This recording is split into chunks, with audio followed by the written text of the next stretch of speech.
Grégory Herp, bonjour. Alors nous sommes à Perpignan, on en est désolé toi comme moi, mais on a été punis puisque c'est le tartare des gens de France, et tartare ça n'est pas qu'un fromage frais avec de l'ail et des fines herbes. Tu es photographe, disais-je. Moi, je t'ai connu parce que Crème Catalane, excellent magazine, qui a fait mon portrait, de Fabrice Thomas, qui a fait mon portrait, c'est pour ça qu'il est excellent, a pris tes photos pour les manifs Charlie à Perpignan.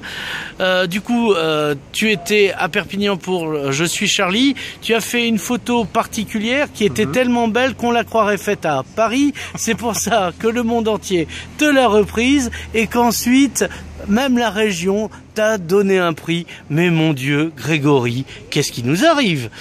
On se demande. Alors, le Tartare, c'est aussi un désert. Hein. Ouais, voilà. On dirait Dino. Pas Charlie et Dino. Non, Charlie et Dino Buzzati, bien connu, le groupe d'humoristes.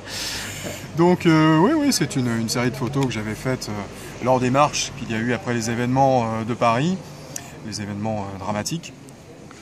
J'ai voulu. Si t'es islamiste, c'est plutôt joyeux, mets-toi à la place des autres. Moi, je préfère rester à la mienne, en l'occurrence. Et effectivement, j'ai fait ces photos sans vouloir vraiment faire un reportage qui serait ensuite publié.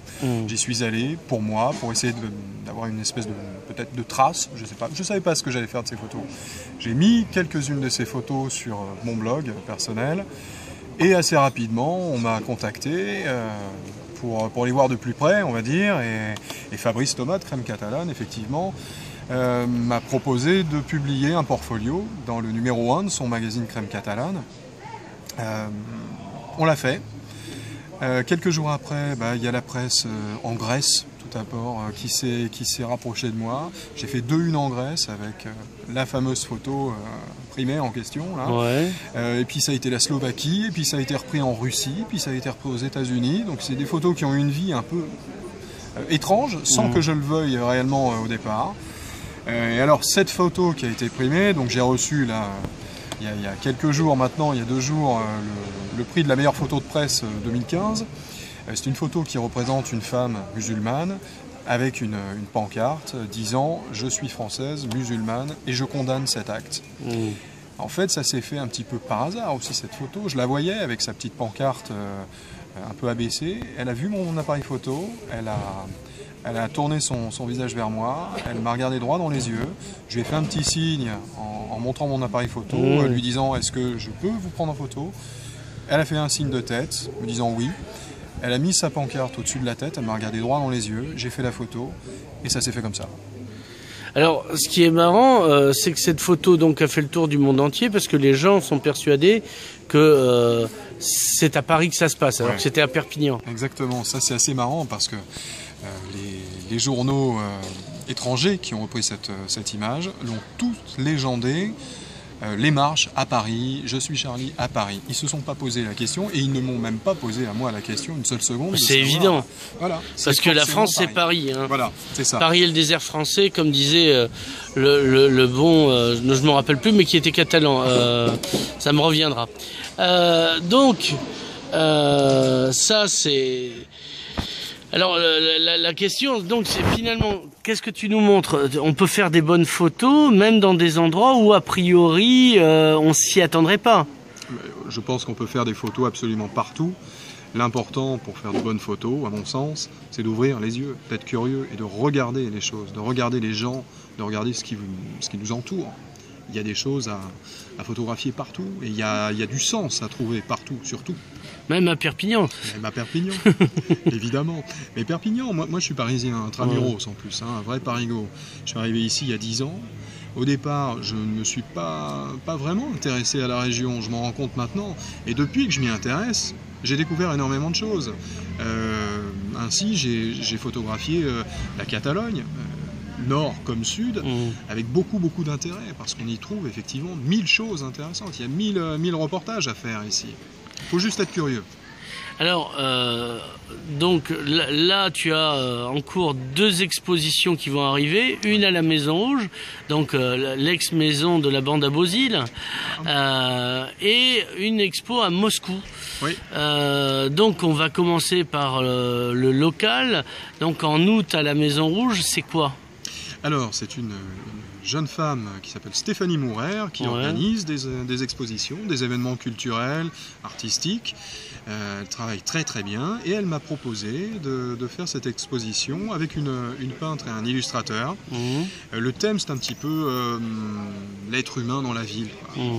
On est parti du principe qu'on allait photographier, enfin que j'allais photographier des personnalités locales, mais pas forcément en avant, mais qui œuvrent en tout cas, qui moi me paraissaient intéressants, qui avaient une vraie...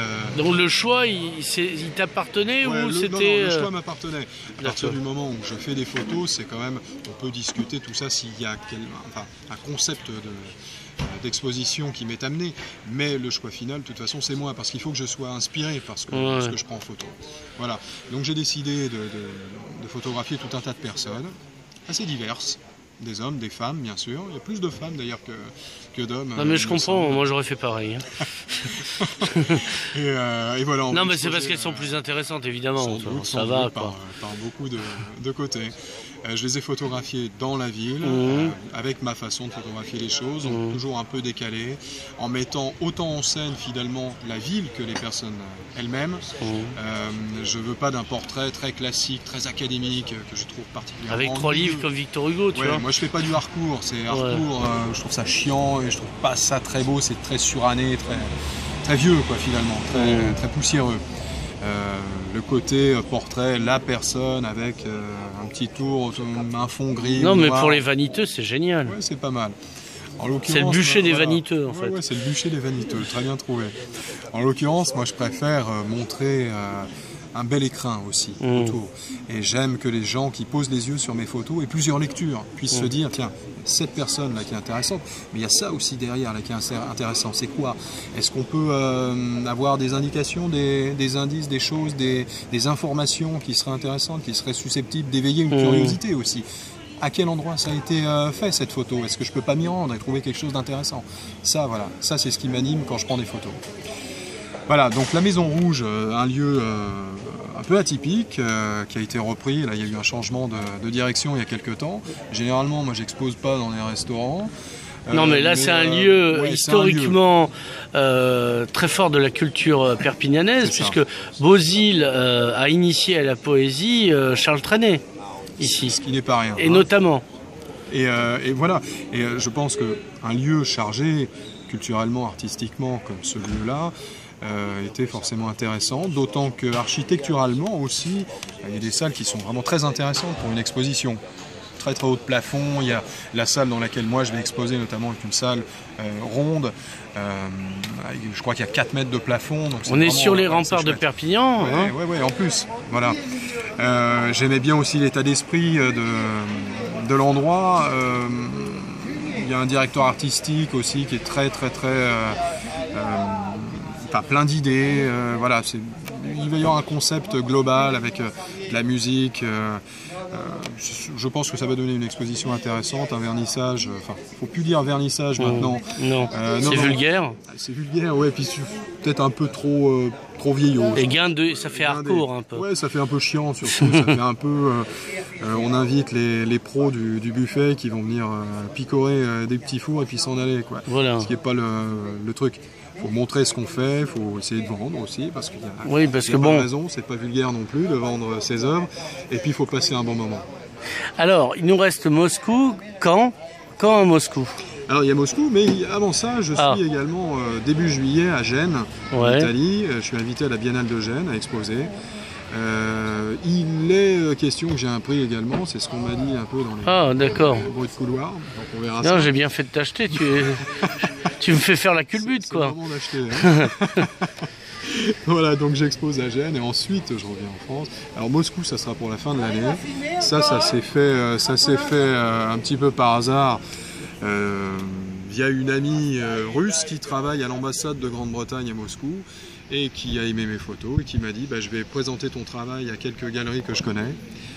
2 personnes m'ont contacté assez rapidement et m'ont proposé un partenariat, enfin en partenariat avec ou l'ambassade de Grande-Bretagne à Moscou ou l'ambassade de France à Moscou, de faire une très très belle exposition, assez grande. Et ça sera de toute façon dans un lieu qui fera au minimum 500 mètres carrés, donc avec énormément de mes photos, des photos qui seront... Donc là, le choix, c'est la France, là, parce qu'on est là pour le rayonnement exactement, de ce magnifique pays. Le rayonnement culturel français. Donc des photos de France, des photos de Paris, de tout un tas de régions, et évidemment des photos de Catalogne. Bien, on a fait le tour. Qu'est-ce que je t'ai pas demandé qu'il faut que je te demande, parce que ce serait con de terminer sans le dire. Si je me suis habitué à Perpignan, si je me suis habitué aux Catalans, et si j'aime cette région et ces gens. Aimes-tu ces gens? C'est une bonne question, Nicolas, je te remercie de me la poser. Alors, pour être tout à fait franc, la Catalogne et les Catalans, c'est pas facile au départ, parce qu'on se dit, il va falloir les apprivoiser, hein, et ils sont durs. Mais une fois qu'on est adopté, on y est bien. Voilà, c'est une région que j'ai appris non seulement à découvrir, mais à aimer. Et ça, c'était pas gagné quand on est un parigot pur jus. Et maintenant, je n'ai de cesse que de découvrir un peu plus cette culture et ce pays. Voilà. Donc je peux dire que j'aime la Catalogne maintenant. Grégory Herp, merci. C'est moi qui te remercie, Nicolas.